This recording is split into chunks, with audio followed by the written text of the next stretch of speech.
Quicksilver is a series of research periods which examine different aspects of space and behaviour in space. We wanted to see what it would look like with groups of people who would measure in steps, in human steps, every single space in the Tate. 1, 2, 3, 4, 5, 6, 7. There's going to be a lot of obstacles to overcome. There's going to be a lot of people.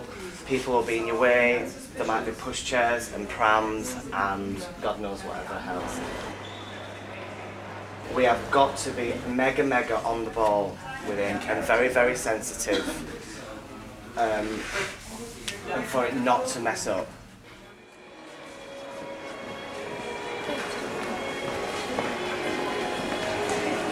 Most challenging out of the whole thing had to be the turbine hall, where we're running up and down it.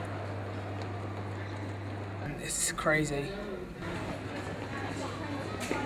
This piece of research eventually led to us looking at the behaviour of other people within that space, which enabled the Quicksilver group to stand out. And we started looking at the potential to dissolve groups of people into normal behaviour. So in effect, large groups of people would dissolve and then reform and move on.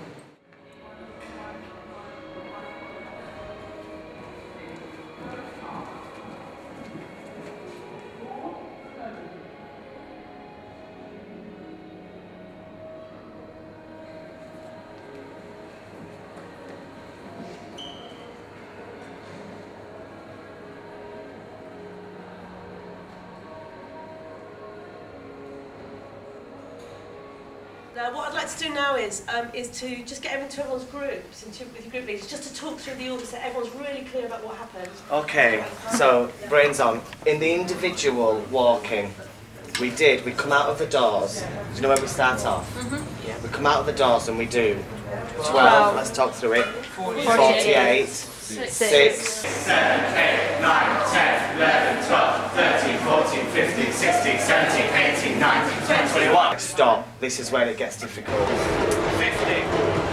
1, 2, 3. To identify space and using landmark buildings and partaking with the project in and around these spaces was quite rewarding. It informed me a little bit more about how spaces are used and utilised, and just general body language, how people go about their day-to-day lives.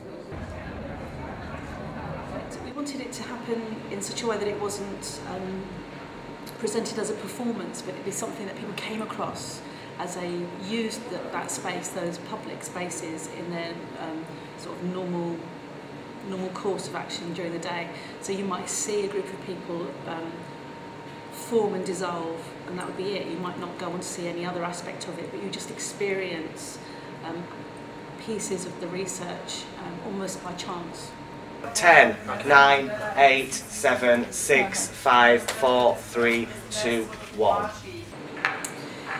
This research developed into looking how people behave when they're looking at art, and taking that kind of behaviour of people in public spaces, whether it's an art gallery or a concert hall, and analysing how people behaved and what would be an interesting way to reveal this behaviour in a public situation. I was a pharmacist, but I've had a lifelong interest in dance.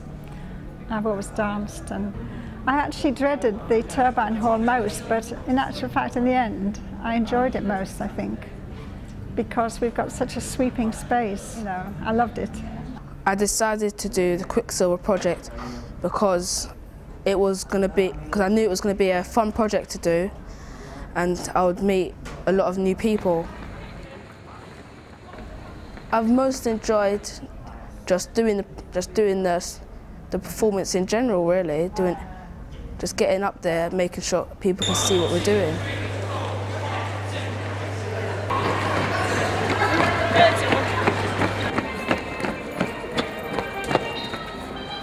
I did enjoy it very much. The constant effort and adrenaline that was needed. It informed me that people from all ages and backgrounds have a common way of moving through space, and I found that quite important. The idea of site-specific works, you know, it's just a great idea, I think, and has a special quality to it. At the end of this piece of research of Quicksilver, I think some issues emerged that we plan to continue to look at and maybe investigate further in new Quicksilver research modules. This is to do with how formations can really vanish and can really appear from nowhere in a much more detailed way. So I think we'll be looking at that next.